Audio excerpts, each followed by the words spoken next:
Alors dans cette vidéo, nous allons parler à la fois de chromatographie sur couche mince et notamment du rapport frontal, du RF, du calcul du RF, et nous allons parler aussi d'une technique pour garder une proportion sur Word.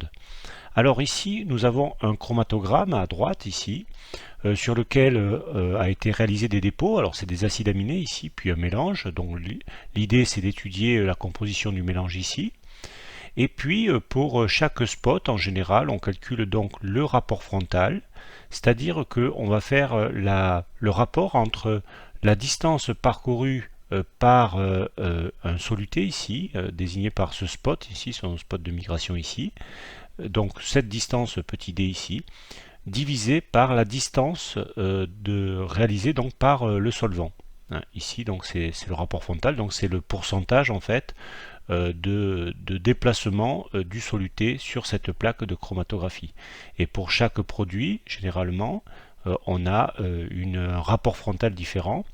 Et si ce n'est pas le cas, hein, comme c'est le cas ici pour ces deux produits-là, hein, il peut y avoir des différences, notamment ici de couleur. Donc l'idée ici, c'est de redessiner ce chromatogramme sur cette partie-là, sur le chromatogramme 2, avec un rapport frontal, avec une distance de migration ici du front du solvant plus petite. Alors, ça veut dire par exemple que techniquement on l'a laissé moins longtemps, donc le solvant est allé moins loin, donc l'ensemble ici des pics est allé bien sûr moins loin que pour le chromatogramme 1. Par contre, le rapport frontal, lui, ne change pas. Si on déplace par exemple celui-ci, hein, ce spot-là, si on le met ici, il faut que la distance parcourue par ce spot ici, sur la distance parcourue par le front du solvant, qui s'arrêterait ici pour ce chromatogramme, soit la même.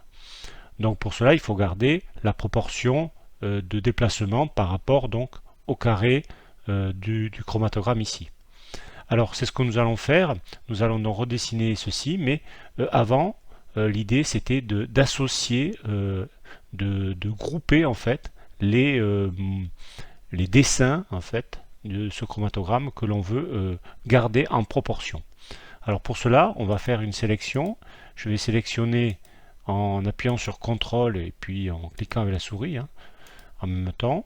Je vais sélectionner l'ensemble des spots que je veux garder en proportionnalité et le cadre que je veux garder ici en proportionnalité. Et puis donc dans format de forme ici, je vais aller ici dans grouper et en fait j'en ai fait qu'une seule image. De l'ensemble des petites images, j'en ai fait qu'une seule image. Ensuite donc puisqu'elle est sélectionnée, je vais pouvoir la copier et puis je vais pouvoir donc la coller ici. Donc j'ai la même image ici où tout est groupé et je vais pouvoir donc la positionner sur le deuxième chromatogramme. Du coup, je vais réduire cette image pour l'amener ici pour que le front du solvant soit le même et comme ça j'ai gardé la proportionnalité. Donc si je mesure la nouvelle distance là par exemple pour la proline, petit d, sur le grand D ici, j'aurai le même rapport que le petit d sur le grand D. Alors ici, ce qui n'est pas joli, c'est que les spots sont écrasés maintenant, donc on peut les remettre droit.